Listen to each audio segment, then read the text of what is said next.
Que a paz do Senhor esteja com cada um de vós. Hoje a nossa primeira leitura vem nos falar sobre a nossa salvação, sobre as mudanças dos tempos, quando nós viveremos aquilo que Deus nos prometeu. Muitas vezes nós esperamos que a vinda de Cristo, o retorno dele para nos resgatar e para nos salvar, seja a destruição da carne, a destruição da terra, para um renascimento de um novo local. E nós temos que compreender que o renascimento que Deus espera de cada um de nós não é a destruição para criar um novo local, mas é a transformação do nosso coração em pessoas diferentes.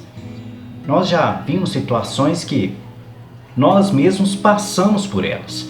Quantas vezes que nós às vezes saímos para viajar e não nos sentimos confortáveis em um certo lugar porque ali não é nossa morada, porque ali não é nossa casa.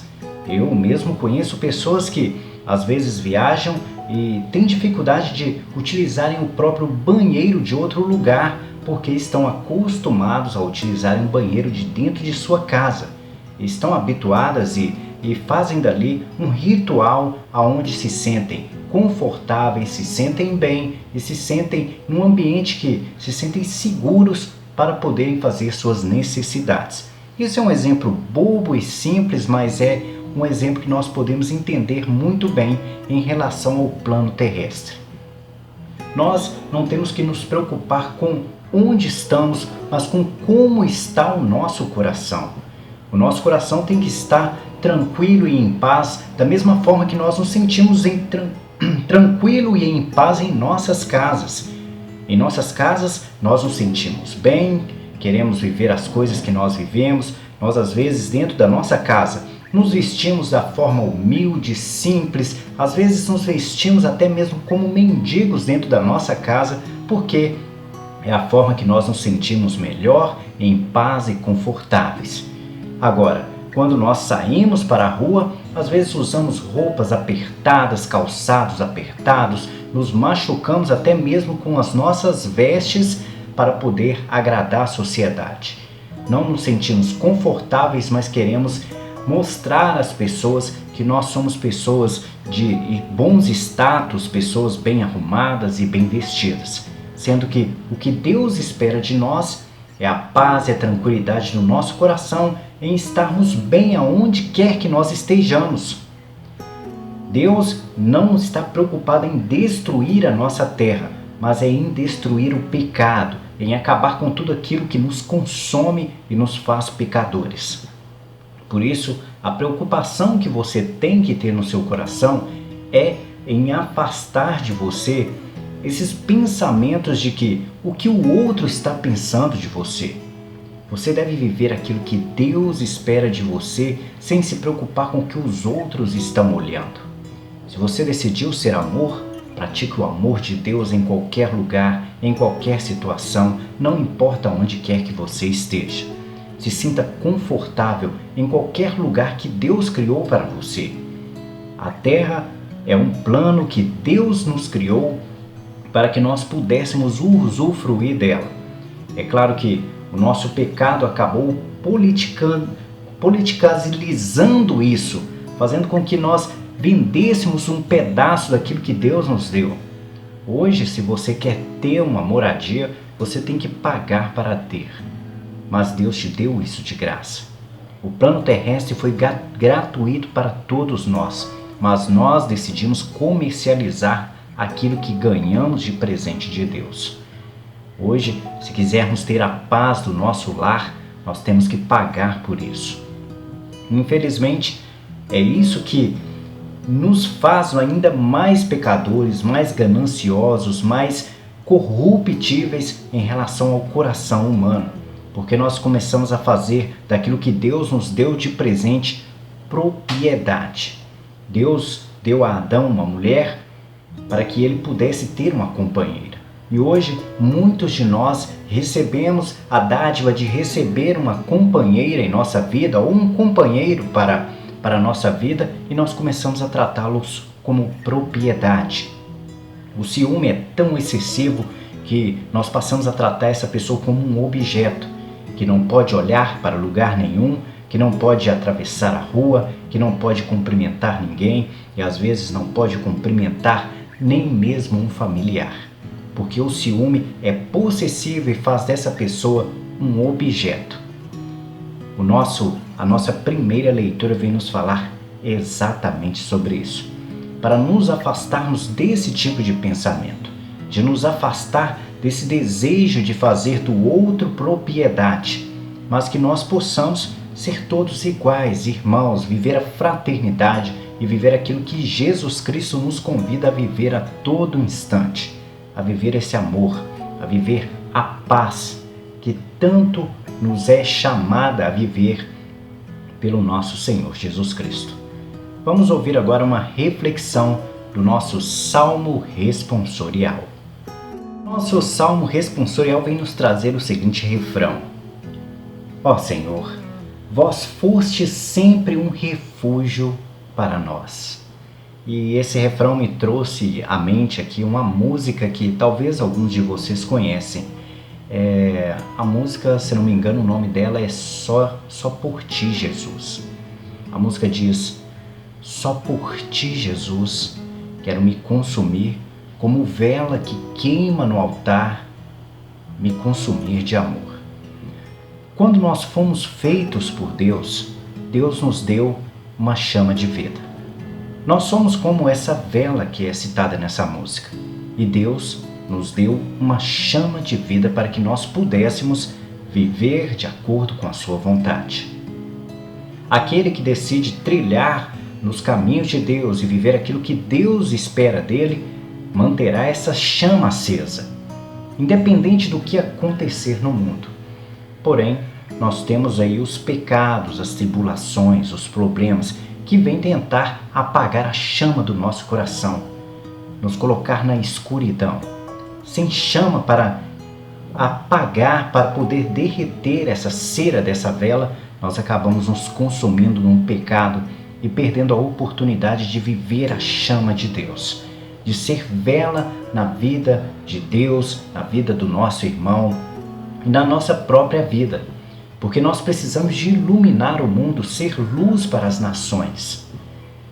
Agora, depende de cada um de nós, do nosso coração e da nossa vontade de seguir em frente, de nos manter firme. Porque, como a gente mesmo percebe quando acendemos uma vela, o primeiro vento que bate, a vela geralmente ela trepida a sua iluminação e chega quase a apagar. E esse vento é as tempestades que nós enfrentamos. Quantas vezes, às vezes nós estamos dentro da nossa casa e chega a companhia de luz e corta a nossa energia. E nós ficamos na escuridão. Nós ficamos sem um item necessário para que nossa família esteja bem. Às vezes é muito difícil você ter dentro da sua casa a sua família na escuridão, sem a luz, sem aquilo que você tanto precisa. Mas se você é uma vela acesa e não apaga essa chama do seu coração, mantém essa chama que é o Espírito Santo dentro de você, como a própria música nos diz: pois tu és o meu amparo, meu refúgio, és a alegria de minha alma. Só em ti repousa a minha esperança, não vacilarei nem mesmo na dor, pois quero seguir diante de ti. Aquele que mantém-se nos caminhos de Deus, mesmo na escuridão, mesmo sem a luz da sua casa, mesmo passando fome, ele não vacilará na sua fé. A sua chama não apagará, mesmo que o mundo coloque sobre ele todas as tentações e todos os pecados do mundo. Se ele fez a promessa de amar a sua esposa, de manter seu relacionamento firme e fiel, ele não vacilará. Ele manterá-se firme e forte como a rocha. Mesmo que a doença venha acometer um familiar, venha a pegar alguém da sua família e sacudir com tanta força que doa no seu coração, ele não vacilará, porque a chama que ele tem no seu coração, que é o Espírito Santo de Deus, vai o manter vivo, aceso, iluminado, sabendo que Deus é o seu amparo e seu refúgio. Esse é o ensinamento do nosso refrão do Salmo responsorial de hoje. Ó Senhor, vós foste sempre um refúgio para nós, pois Tu és o meu amparo, meu refúgio, és a alegria de minha alma. Pois em Ti repousa minha esperança, não vacilarei, nem mesmo na dor. Vamos agora para uma reflexão do nosso Evangelho de hoje. O nosso Evangelho de hoje vem nos trazer um ensinamento muito forte para a nossa vida. Um ensinamento em relação a um texto que nós conhecemos muito bem, que é muito dito no nosso dia a dia em relação a situações envolvidas principalmente em impostos, dívidas e contas. A frase que Jesus nos diz hoje foi em relação a tentarem Ele, em relação a uma pergunta. Perguntaram se deveria-se pagar os impostos ou não pagar os impostos, já que o cristão, ele prega a vivência em comunidade através do reino de Deus. E não se refere, quando a gente fala de uma convivência no reino de Deus, sobre o amor de Deus, não se fala sobre dinheiro, mas sobre partilha, igualdade, comunhão, coisas do tipo. Se você tem um pão, que você possa partilhar entre seus irmãos. Se você tem uma jarra de suco, que você possa partilhá-la entre seus irmãos. Não há referências em relação a pagar impostos, a comprar, a coisas do tipo, mas sim a dar o seu melhor, trabalhar para conquistar algum meio, algum objetivo e assim ajudar o irmão com esse objetivo que foi fruto do seu trabalho. Isso é o trabalho do cristão, é o que o cristão deve buscar para a sua vida. Trabalhar para dar o sustento à sua família, mas não se refere a sobre pagar impostos ou coisa do tipo. Então, decidiram tentar Jesus, o perguntando se um cristão ou alguém que serve a Deus deve pagar impostos ou não. E como nós sabemos muito bem, nós vivemos um mundo que há regras. As regras, elas existem tanto para o mundo dos homens quanto para o mundo de Deus. Tanto que o casamento, ele tem essas regras. O homem, ele casa, tem o casamento no civil e o casamento na igreja, no religioso. O casamento no civil são as leis dos homens, onde o homem separa os bens. Ele vai separar aquilo que ele vai construir durante a sua vida. Tanto que ele pode casar fazendo a separação de bens, que é cada um com o seu, ou com a comunhão de bens, que é o que a gente conquistou, é metade de um e metade de outro. E há o casamento no religioso, que discrimina exatamente esse casamento no civil. Ele é necessário, porém, a preocupação é mostrar a Deus que estão ali diante dele duas pessoas fazendo a promessa de poderem se manter firmes um com o outro, a promessa do amor, a promessa da fidelidade e do respeito. Quando isso acontece, há uma separação, porque para Deus, quando duas pessoas se casam, não há motivos para elas casarem no civil, e a razão é simples, porque a palavra diz, porque a promessa que é feita diante de Deus é que até a morte os separe. Então, se a morte os separar, por que eles irão querer separar alguma coisa? Por que eles irão querer alguma coisa a mais ou a menos do outro? Não há justificativas para isso. Por isso, é muita responsabilidade casarmos no civil, porque quando casamos no religioso, que a responsabilidade é muito grande, porque quando casamos no religioso, estamos dizendo que é para sempre, que não haverá uma separação, que não iremos separar nada, que não iremos dividir nada, que tudo que nós construirmos juntos é nosso, é da nossa família, é do grupo social que nós estamos constituindo ali. Mas o casamento do civil, que é do mundo, está separando as coisas. Há necessidade dos dois? Ah, sim, porque nós como pecadores e como homens, nós precisamos de entender que nós deslizamos às vezes nos nossos compromissos com Deus.